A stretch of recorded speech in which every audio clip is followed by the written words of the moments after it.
In the Japanese history, few entities stand as enigmatically as the Yakuza. Often portrayed in media as ruthless criminals, their reality is far more nuanced and deeply embedded in Japanese society. Originating from the fringes of feudal Japan, the Yakuza have evolved into a complex network of organized crime intertwined with traditional values and modern influences.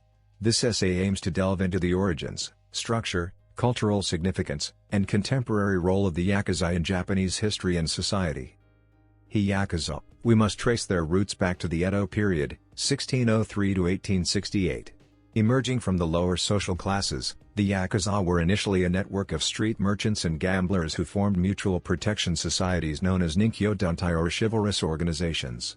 These groups provided a sense of community and security in an era marked by lawlessness and social upheaval. Over time, they adopted strict codes of conduct influenced by Bushido, the samurai moral code, emphasizing loyalty, honor, and discipline. The modern Yakuza, however, can be traced to the Bakumatsu period, late Edo period, when Japan was transitioning from feudalism to a centralized imperial state. With the decline of the samurai class and the emergence of a cash economy, former samurai found themselves marginalized, leading some to turn to criminal activities. This period saw the rise of bakuto, professional gamblers, and tekiya, street vendors, who formed the foundation of the Yakuza. The Yakuza's organizational structure is hierarchical, resembling a family or clan system. At the top sits the Oyabun, boss, who wields absolute authority over the organization and its members.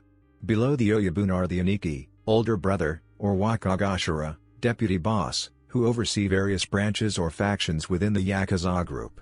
Members are known as Gurantai or Kyodai, brothers, and operate under a strict code of conduct known as Ninkyo, which emphasizes loyalty, respect, and obedience to superiors. Each Yakuza group, known as a Boryokudan or Gokudo, is further divided into kumi or kumikai, families, led by a komiko, family head. These families often bear the name of their founding Oyabun and operate semi-autonomously within the larger organization. Membership in a Yakuza family is lifelong and bound by blood oaths, with initiation rituals involving the symbolic exchange of sake and the severing of a finger as a sign of loyalty. Despite their criminal activities, the Yakuza have played a significant role in Japanese society and culture. In the chaotic aftermath of World War II, the Yakuza emerged as quasi-protectors of order and stability in devastated communities, providing relief aid, enforcing rationing, and mediating disputes. This reputation as Robin Hood figures, defending the weak against injustice, has persisted in popular culture and folklore. The Yakuza's existence exists in a legal gray area. While officially recognized as criminal organizations, their activities often blur the line between legitimate and illegitimate enterprises.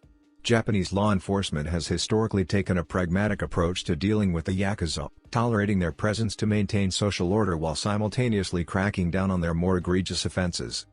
Throughout the 20th century, numerous laws and regulations were enacted to curb Yakuza influence, including the Anti-Organized Crime Law of 1992, which criminalized membership in Yakuza groups and authorized law enforcement to freeze their assets. However, these measures have had limited success in eradicating the Yakuza, who have adapted to survive by diversifying their activities and adopting a low-profile approach to avoid scrutiny. In recent years, the Yakuza have faced numerous challenges that have forced them to adapt their strategies and operations. Economic downturns, increased competition from rival criminal organizations, and stricter law enforcement measures have taken their toll on traditional Yakuza activities such as extortion, gambling, and prostitution. To survive in the modern era, the Yakuza have diversified into new areas such as cybercrime, drug trafficking, and white-collar crime.